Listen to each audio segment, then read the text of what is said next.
Hello grade 12 students. In this video we're going to start about our new chapter, and to be more specific we're going to start about the male and the female reproductive systems. In this video we're going to identify the different parts of the male reproductive system and that of the female reproductive system. We're going to determine the different functions of these parts, and we are going to trace the pathway of the sperm inside the female reproductive system coming from that of the male reproductive system. So let's start our journey in the male and the female reproductive systems. So we're going to talk about chapter 1, basic mechanism of sexual reproduction, document 1, male and female reproductive systems. So during the last few years of the BC era, what happens? So males and females, they are needed. So here we are talking about sexual reproduction. Let's start first, talk about male and female reproductive system. Let's talk about the primary sexual organs and the secondary sexual organs.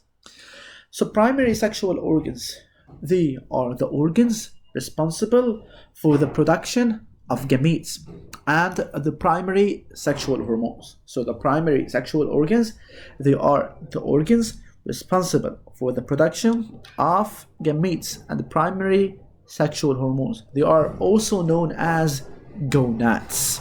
Whereas the secondary sexual organs, they are the organs that support the functioning of the gonads. They support the functioning of the primary sexual organs during their formation of gametes, their maturation, and delivery. They are also known as accessory organs. So first, we have primary sexual organs. They are the organs responsible for the production of gametes and the primary sexual hormones. They are also known as the gonads, whereas secondary sexual organs, they are the organs that support the functioning of the gonads during their formation of gametes, their delivery and maturation. They are also known as accessory organs. So let's move now to the gametes. The male gametes, all of you know that the male gamete is called the sperm cell or the sperm. Female gamete, egg cell, and we're going to talk about this to be discussed later. Hormones. The male primary sexual hormone is called testosterone. So the male primary sexual hormone is called testosterone, while the female primary sexual hormones, they are estrogen and progesterone. So as I said, the male gamete is the sperm cell, and the male primary sexual hormone is called testosterone. Here we're going to talk about male. So this is for male. Female gamete is called the egg cell. Till now, this will be discussed later. Female primary sexual hormones, they are estrogen and progesterone.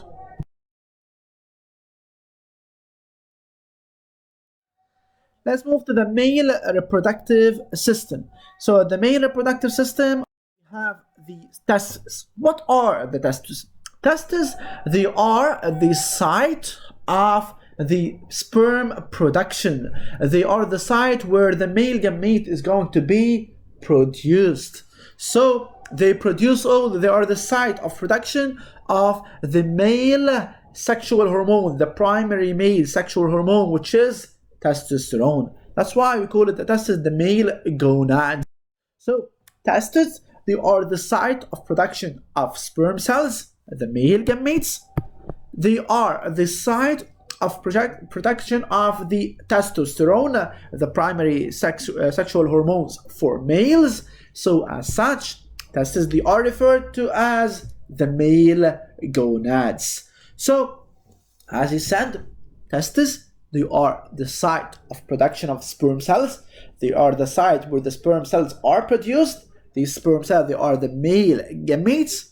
They are the site of production of testosterone, the primary male sexual hormones. So as such, Testes, they are referred to as the male gonads. Testes is composed of each testicle is composed of numerous seminiferous tubules in which the sperms will develop. We have leading cells. We're going to know about their function, about Sertoli cells. So each testicle is composed of numerous seminiferous tubules, as shown here, seminiferous tubules, and in which the sperms will develop. This is the figures showing the leading cells, Sertoli cells, and seminiferous tubules, and we're going to talk about this in detail. Testes. These tubules, which are tubules, the seminiferous tubules, they are surrounded with Sertoli cells. So these are surrounded by Sertoli cells. What is the role of the Sertoli cell? Sertoli cells, they provide the nourishment to the developing sperm, meaning that they nourish the developing sperms. So these tubules, they are surrounded by Sertoli cells. These Sertoli cells provide the nourishment to the developing sperms. So they provide the nourishment to the developing sperms. So this is the role of Sertoli cells. Let's now move to the role of the leading cell. Between the seminiferous tubules, there are interstitial cells, also known as leading cells. Leading cells, they are responsible for production of testosterone. These are very important notes. So, Sertoli cells, they are responsible for the nourishment of the developing sperms. Leading cells, they are responsible for the production of the primary male sexual hormone, testosterone. So, tracing the pathway of the sperm cells inside the MRS. What is MRS? Male reproductive system. So first stage or first step, first checkpoint is the testes. Number one is the testes. Moving now to the scrotum. What is the scrotum? The scrotum is like a sac-like structure. It's found here. It's a sac-like structure. It's found outside the abdominal cavity. So it's only in males for sure. Has a role in the protection of the testes, and it maintains or it keeps the optimum temperature for the production of the sperms and also their development. So the scrotum is very important. The scrotum is a sac-like structure, as I said, is suspended outside the abdominal cavity in males only. This scrotum has to protect the testes, and it maintains an optimum temperature for the production of the sperms and also for their development. So as I said, scrotum, they are suspended. They are suspended in a sac-like structure outside the abdominal cavity of males. The scrotum has an important role. It's to protect the testes, has a role in protection and to maintain the optimum temperature for the production and the development of the sperms. Let's now move to another part. So first we talk about testes. Second, we talk about the leading cells, Sertoli cell. Let's move to the scrotum. We talk about scrotum. Now let's move to the epididymis. Epididymis is found in this region. So what is the epididymis? Epididymis, they are irregular networks of ducts. They move into epididymis. Epididymis is classified as the site of temporal storage and final maturation of sperms. So the final step where the sperms are going to be maturated, they are going to be the sperm.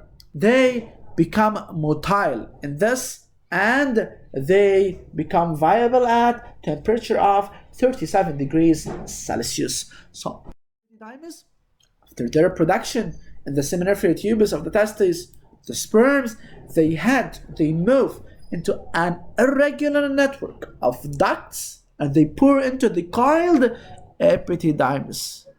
Epididymis is the site, here the function of, is the site of temporary storage and final maturation of sperms, where they acquire motility and they are become viable at temperature 37 degrees Celsius.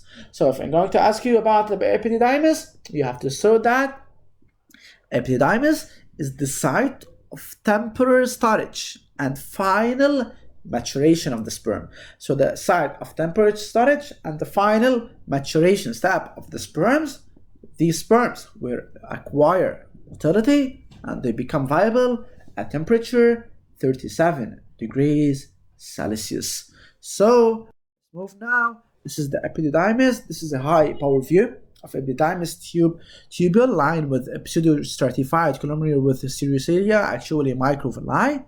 This is smooth muscle, provide peristalsis for the sperm movement toward the ducts deferens or vas differential. We're going to talk about this. So, tracing the pathway, we'll finish first with the testis. Second step, it was the epididymis. Now, let's go to the vas deferens, or sometimes it's said as vas differentia. So, vas deferens.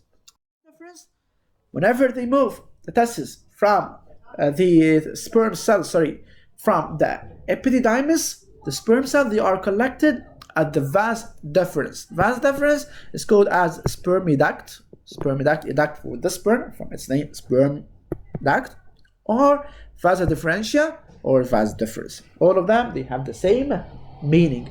So the sperm, they are collected at the vas deferens. So till now we have 3 checkpoints. The first checkpoint is about the testis. The second checkpoint in the pathway of the sperm cells along the male reproductive system is the epididymis, and the third one is vas deferens. Okay, moving now to the seminal vesicle. What is the seminal vesicle? It's a glandular dilation at the distal end of the vas deferens.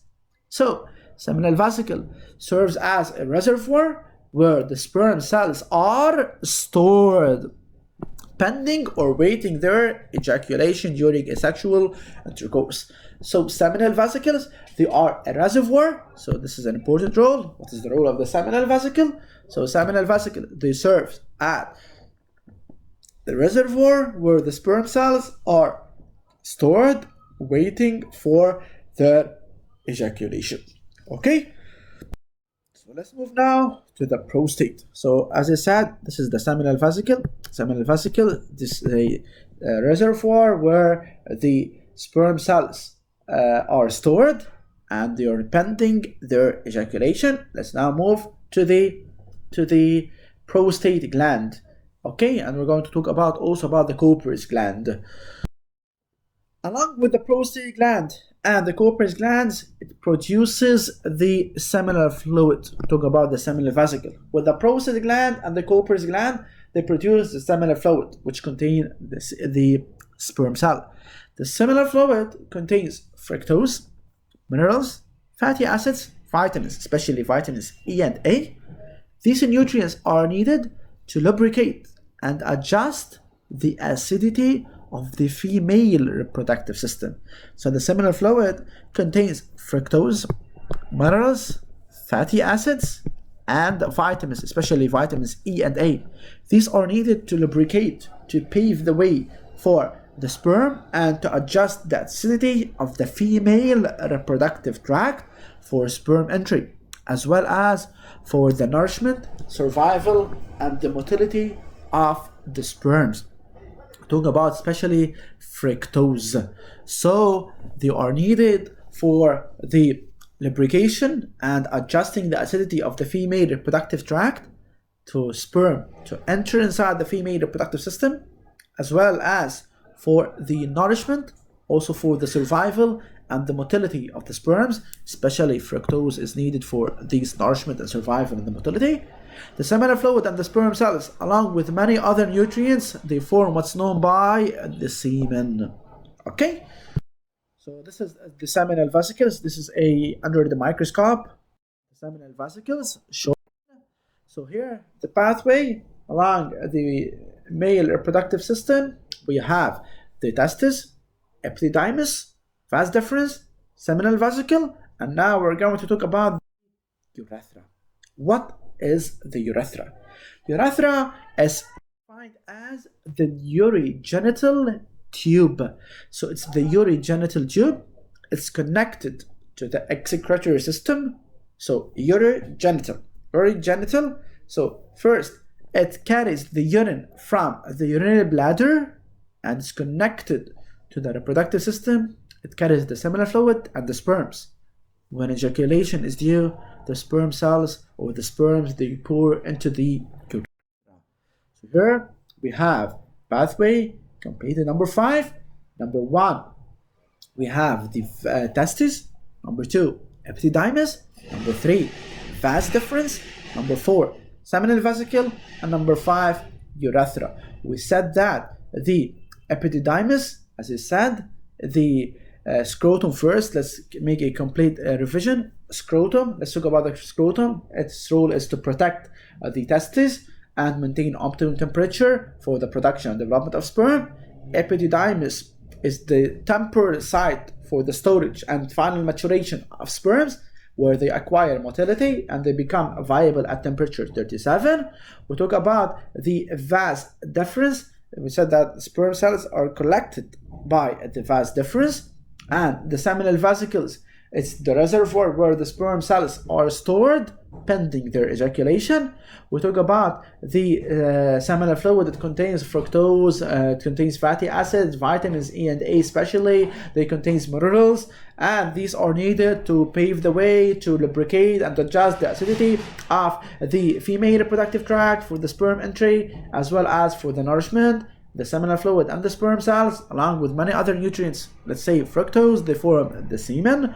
We talk about the pathway. We talk about the urethra. We said that the urethra is a urogenital tube. It's connected to the excretory system, where it carries urine, and it's connected to the reproductive system. It carries the seminal fluid and the sperms.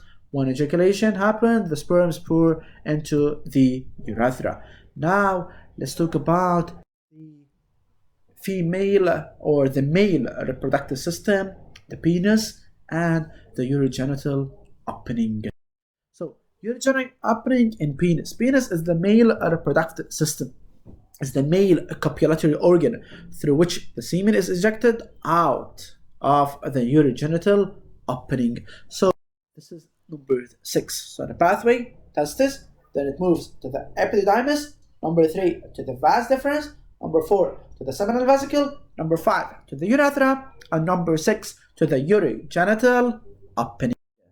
So this is the figure showing the male reproductive system. Now let's move to the female reproductive system, and let's talk about the female reproductive system. To start with, we have to start with something special, which is the ovary. So the ovary, it's going to be our site. So the site of production of the egg cells, the female gametes, it's called the ovaries.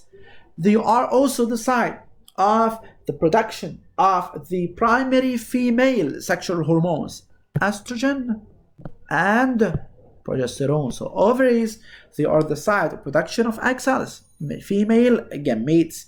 Also, they are the site of production of estrogen and progesterone, the primary female sexual hormones. As such, ovaries, they are referred to as the female gonads. Also, as he did in the male reproductive system, we are going to do in the female reproductive system, we are going to trace the pathway. So pathway of the egg cells in the female reproductive system is stored at the level of the ovaries. Let's move now to the second step. We're going to talk about the oviduct. What is the oviduct? Oviduct, also, they have another name, it's called fallopian tubes or the uterine tubes. On due time, the egg cells will be released into the fallopian tube or the oviduct. The egg cell will wait in the upper third part of the fallopian tube for about 24 to 48 hours, waiting to be fertilized by the sperm. So the egg cell will wait in the upper third part of the fallopian tube for about 1 day to 2 days, 24 to 48 hours, waiting to be fertilized by a sperm. And then will descend toward the uterus whether or not fertilization took place. If we don't have fertilization or we have, it will descend toward the uterus. So tracing the pathway, first we have the ovaries, second we have the oviduct. Let's now move to the uterus. Uterus, or has another name, it's called the womb. Uterus, fertilization occurs. The uterus is going to be the site of implantation and development of the embryo till the end of the gestation period. So fertilization occurs, so the uterus is going to be the site of implantation and development of the embryo if it happens. First three checkpoints, we have the ovaries, second oviduct or the fallopian tubes or uterine tubes, and third we have the uterus. So you think we are easy, huh? It's not easy. It's not process, it's not easy. So let's see what happened next. Tracing the pathway of sperm cells in their reproductive system. Here is the genital opening. The opening of the genital opening start with the pathway of the sperm cells in the female reproductive system through the genital opening. The genital opening is found in the vagina of female reproductive system. So genital opening, it enters the sperm in the genital opening, then it moves toward the vagina, then it moves toward the cervix, number 4 toward the uterus, and to move to the oviduct in order to have the fertilization. So you have to keep in mind, in the male reproductive system, the gonad or the testis is present outside it's found outside the abdominal cavity, while the female is present inside. This is a difference between them. Also, in the male reproductive system, the opening to the outside is the urogenital opening, common to both systems. While in the female, there are two distinct separate openings. We have urethral opening and we have genital opening. So you have to be careful for this. The male reproductive system starts from puberty and continues till death. So the male reproductive activity, it starts from puberty and continues till death. It's a continuous process. It's the process that continues till death. It's a continuous process that may decrease with age, whereas the female reproductive activity, it starts at puberty and stops at the menopause. It's cyclic and may be interrupted by gestation, whenever we have a pregnancy. So female reproductive activity starts at puberty and stops at menopause, ages 50, 55, and so on. So it's cyclic, may be interrupted by gestation, which is called pregnancy period. So let's move the comparative table of male and female reproductive systems. So a comparison between female and male reproductive system, we have to say that the gonads in the male, they are the testes, where in the female they are the ovaries. Genital tract, we have the vas deferens epididymis, while here in the female we have the uterus and the oviduct. Copulatory organ is the penis, while in the female reproductive system it's the vagina. So male reproductive system, it's the testes, the gonads, they are the testes, and the testes, they are the outside the abdominal cavity, they are found outside the abdominal cavity, and the gonads in the female reproductive system, it's the ovaries, it's found inside the abdominal cavity. The genital duct in the male reproductive system, it's the vas deferens and the epididymis, while in the female reproductive system, it's the oviduct and the uterus. Copulatory organ is the penis in male, while it's the vagina in the female. So let's make now a summary for all the female reproductive system. We started with the ovaries. We said that they are the site of the egg production, egg cells production, female gametes. Also, they are the site of production of female primary sexual hormones, estrogen and progesterone. So ovaries, they are referred to the female gonads. We talk about the oviduct. Oviduct, they are called the fallopian tubes. The egg cell will be released into the fallopian tubes or into the oviducts or into the uterine tubes. So the egg will wait in the third upper part for about 24 to 48 hours waiting to be fertilized, and then descends toward the uterus if not fertilization took place. And we talk about the uterus. We said that the uterus is the site of implantation of the embryo till the end of the gestation period. We talk about the pathway of the sperm cells along the reproductive system of female. We said it starts with the genital opening and the vagina, then move to the cervix, to the uterus, and to the oviduct. We said the differences between the male and female reproductive system is the male reproductive system, testes, in the male reproductive system, the gonads, like the testes, they are found outside the abdominal cavity, the scrotum, while in the female reproductive system, they are found inside. So in the male reproductive system, the opening to the outside is called genital opening, common for both systems. And in females, there are two distinct separate openings. We have the genital opening and the urethral opening. So you have to know that the male reproductive activity, it starts at puberty and continues till death. It may or may not decrease with age, while the female reproductive activity starts at puberty and stops at menopause, cyclic, and may be interrupted by the pregnancy period. And in this table, we have the comparative table of male and female reproductive system. We said that the male gonad, it's the testis, it's found outside the abdominal cavity, while the female reproductive system, the gonads are the ovaries inside the abdominal cavity. Genital duct, vas deferens, epididymis, while the female reproductive system, oviduct, and the uterus. Copulatory organ is the penis in the male reproductive system, while it's the vagina in the female reproductive system. Hope this video will help you to understand very well all the notes related to the female and male reproductive system. Also, you can go to the discover the worksheet regarding this male and female reproductive system, and you have to study these notes very well. Okay, guys, thank you. Bye bye.